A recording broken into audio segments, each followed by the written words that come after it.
안녕하세요. 저는 올해 72살 된 할머니입니다. 지금 이 좁은 쪽방에서 혼자 살고 있어요. 오늘 제 이야기를 들려드리려고 합니다. 아마 듣고 나시면 많이 놀라실 거예요. 한때 제가 어떤 사람이었는지 말씀드리면 믿기 어려우실 테니까요. 지금으로부터 30년 전 저는 대한민국에서 손꼽히는 화장품 회사의 마케팅 이사였습니다. 그 시절엔 여자가 임원이 되는 게 정말 어려웠거든요. 저는 그 어려운 일을 해낸 몇 안 되는 여성 중 하나였어요. 연봉이 8천만 원이었습니다. 지금 돈으로 치면 몇 억은 좋게 될 거예요. 강남에 아파트가 있었고 외제차도 몰았습니다.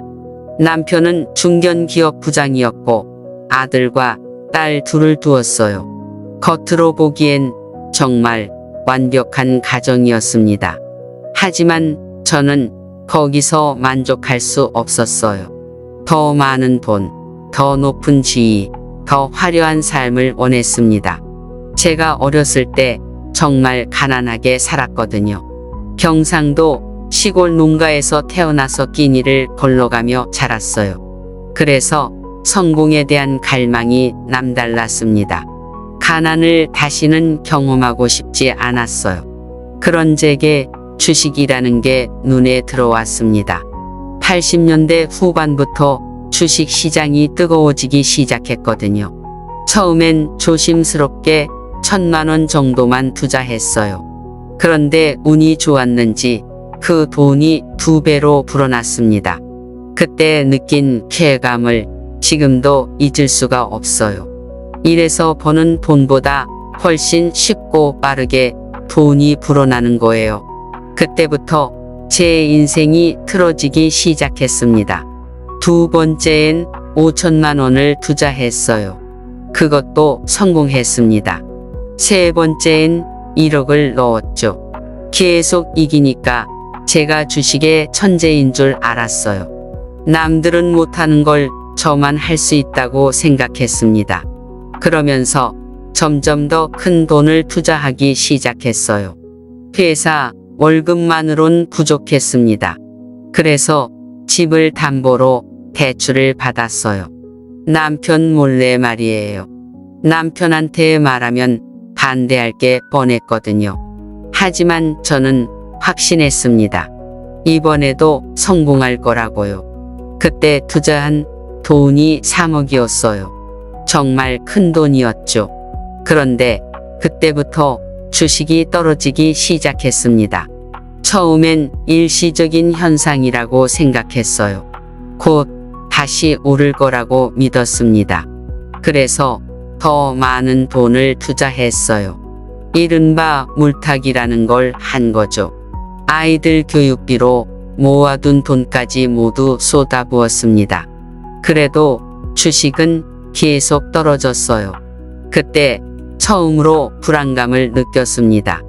하지만 이미 너무 많은 돈을 투자한 상태였어요.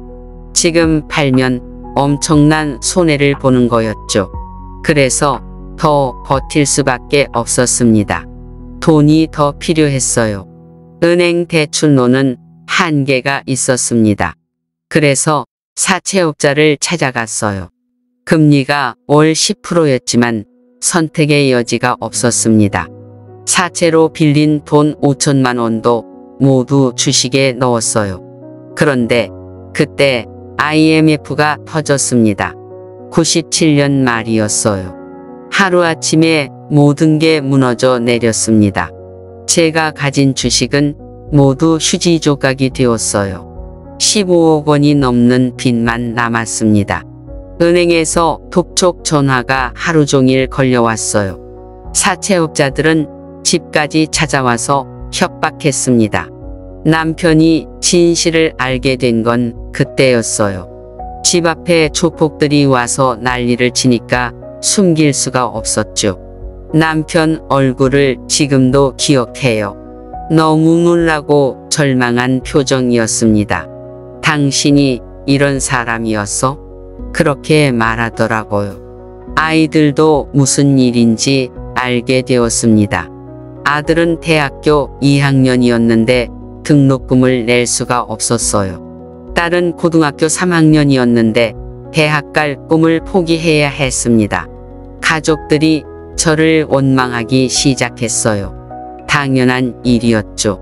저 때문에 모든 게 망가진 거니까요. 집은 경매에 넘어갔습니다. 강남 아파트에서 쫓겨나서 전세로 작은 집을 구했어요. 하지만 그것도 오래가지 못했습니다.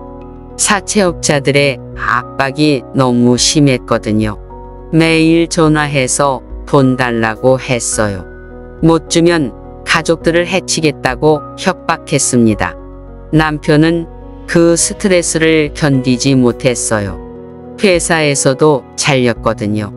IMF 때 많은 사람들이 일자리를 잃었잖아요. 남편도 그중 하나였습니다. 실직한 남편은 점점 술에 의존하기 시작했어요. 집에서 하루 종일 술만 마셨습니다. 그러면서 저한테 화를 냈어요. 내가 우리 가족을 망쳤다. 차라리 너를 안 만났으면 좋았을 텐데.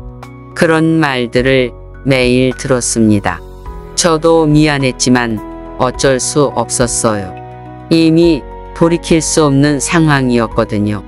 사채업자들은 갈수록 더 심하게 협박했습니다. 집 앞에서 기다리고 있다가 남편이나 아이들을 붙잡기도 했어요. 아들은 그 일로 학교에서 소문이 나서 친구들과도 멀어졌습니다. 딸은 아예 집에 들어오기를 꺼려했어요. 그렇게 1년이 지났을 때였어요. 남편이 자살했습니다. 한강에서 시체로 발견되었어요. 유서에는 이렇게 써 있었습니다. 가족들에게 미안하다. 이제 보험금으로라도 빚을 갚아라. 그때 제가 얼마나 울었는지 몰라요. 하지만 눈물로는 아무것도 바뀌지 않았습니다. 보험금 3억 원도 빚 갚는데 다 들어갔어요. 그래도 빚은 10억 원 넘게 남았습니다. 아이들은 저를 완전히 등졌어요. 아들은 아버지를 죽인 건 엄마야라고 하면서 집을 나갔습니다. 그 후로 연락이 끊겼어요. 나중에 들으니까 조폭들과 어울린다고 하더라고요. 딸도 고등학교를 중퇴하고 가출했습니다. 어디서 뭘 하고 사는지 알 수가 없었어요. 저는 완전히 혼자가 되었습니다. 집도 없고 가족도 없고 돈도 없었어요. 한동안 고시원에서 살았는데 거기서도 쫓겨났습니다. 사채업자들이 찾아와서 난리를 치니까 주인이 나가라고 하더라고요. 그래서 노숙자가 되었어요. 지하철역에서 잠을 자고 무료급식소에서 밥을 얻어먹었습니다. 한때 연봉 8천만 원을 받던 제가 말이에요. 그때부터 술을 마시기 시작했어요. 술을 마시면 모든 걸 잊을 수 있었거든요. 남편 생각, 아이들 생각, 죄책감, 모든 게 사라졌어요. 하루하루 술에 취해서 살았습니다. 몇 년을 그렇게 보냈는지 기억도 안 나요. 어느 날 길에서 쓰러져서 병원에 실려갔어요. 알코올 중독으로 간이 많이 상했다고 하더라고요. 그때서야 정신을 좀 차렸습니다. 이러다가는 정말 죽겠다 싶었어요. 술을 끊고 일자리를 찾으려고 했습니다. 하지만 쉽지 않았어요. 나이도 많고 신용불량자에다가 전과까지 있었거든요. 사채업자들한테 맞아서 신고했다가 무고죄로 걸린 적이 있었어요. 그래도 포기하지 않고 일을 찾았습니다. 식당에서 설거지도 하고 청소 일도 했어요. 하루 종일 일해서 받는 돈이 5만 원이었어요. 그것도 매일 있는 일이 아니었습니다. 일주일에 서너 번 정도밖에 일할 수 없었어요. 그렇게 번 돈으로는 제대로 살기 어려웠습니다. 결국 기초생활수급자 신청을 했어요. 한 달에 50만 원 정도 받을 수 있었습니다. 그 돈으로 지금 이쪽 방을 구했어요. 3평짜리 방인데 월세가 20만 원이에요. 화장실은 공동으로 쓰고 샤워 시설도 없습니다. 하지만 비 피할 곳이 있다는 것만으로도 감사했어요. 여기서 산 지 벌써 10년이 넘었습니다. 그동안 아이들 소식을 들으려고 많이 노력했어요. 옛날 친구들한테 연락해서 물어보기도 하고요. 하지만 다들 저를 피했습니다. 아무도 연락을 받지 않았어요. 저 때문에 피해를 본 사람들도 있었거든요. 회사 동료들한테도 투자하라고 권했었어요. 그분들도 표처럼 돈을 잃었습니다. 그래서 저를 원망할 만했죠. 몇 년 전에 우연히 딸 소식을 들었어요. 누군가가 유흥업소에서 일하는 걸 봤다고 하더라고요. 마약에도 손을 댔다는 소문이 있었습니다. 정말 가슴이 찢어지는 것 같았어요. 제 잘못 때문에 딸이 그렇게 된 거잖아요. 아들 소식은 더 오래 못 들었어요. 마지막으로 들은 게 조폭과 어울린다는 얘기였어요. 지금 살아있는지 죽었는지도 모르겠습니다. 가끔 길에서 비슷한 나이대 남자를 보면 혹시나 싶어서 쳐다봐요. 하지만 제 아들이었던 적은 없었습니다. 요즘엔 치매 기운도 있는 것 같아요. 깜빡깜빡하는 일이 많아졌어요. 어제 뭘 했는지 기억이 안 날 때도 있고요. 가끔은 옛날 일과 지금 일을 구분 못할 때도 있습니다. 꿈에서 남편이 나타나서 화를 내기도 해요. 내가 우리를 망쳤다고 하면서요. 꿈에서 깨면 베개가 눈물로 젖어 있어요. 이제 저도 언제 죽을지 모르는 나이가 되었습니다. 몸도 많이 아프고요. 당뇨도 있고 고혈압도 있어요. 간도 좋지 않아서 약을 계속 먹어야 합니다. 하지만 병원비가 부담스러워서 자주 가지는 못해요. 혼자 죽는 게 두렵기도 하지만 한편으론 편할 것 같기도 해요. 더 이상 고통스럽게 살지 않아도 되니까요. 지금 와서 후회해도 소용없다는 걸 알아요. 하지만 그래도 후회하지 않을 수 없어요. 왜 그때 욕심을 부렸을까요? 왜 가족보다 돈을 택했을까요? 만약 그때로 돌아갈 수 있다면 절대 주식은 안 할 거예요. 평범하게 살았으면 좋았을 텐데요. 남편도 살아있고 아이들도 제 곁에 있었을 텐데요. 강남 아파트는 없어도 행복할 수 있었을 텐데요. 하지만 이미 늦었어요. 남편은 죽었고 아이들은 어디 있는지도 모르고요. 저는 여기서 혼자 죽을 거예요. 아무도 찾지 않는 이 작은 방에서요. 제 장례식에도 아무도 오지 않을 거예요. 그래도 괜찮아요. 제가 그럴 자격이 없으니까요. 이게 제가 선택한 삶의 대가예요. 돈에 눈이 멀어서 가족을 버린 대가입니다. 여러분도 저처럼 되지 마세요. 아무리 돈이 중요해도 가족보다 소중한 건 없어요. 성공이 뭐 그리 대단한 건가요? 가족과 함께 평범하게 사는 게 진짜 성공이에요. 저는 그걸 너무 늦게 깨달았어요.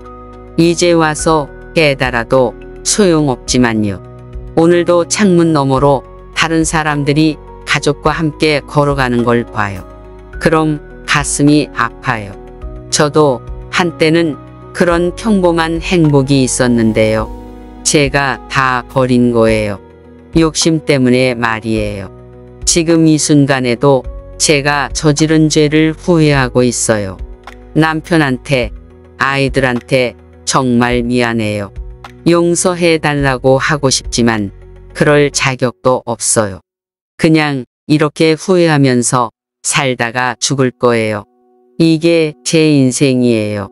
성공이라는 이름의 독에 중독되어서 모든 걸 잃은 인생이요. 여러분은 제발 저처럼 살지 마세요. 돈보다 소중한 것들을 놓치지 마세요. 가족이 곁에 있을 때 사랑하세요. 그게 진짜 행복이니까요. 저는 이제 그것도 늦었지만요. 오늘도 이 좁은 방에서 혼자 밤을 보낼 거예요. 아무도 찾지 않는 외로운 밤을요. 그리고 내일도 모레도 그럴 거예요. 죽을 때까지 말이에요. 이게 제가 선택한 삶의 끝이에요. 처참하고 쓸쓸한 끝이지만 제가 자초한 일이니까 받아들일 거예요.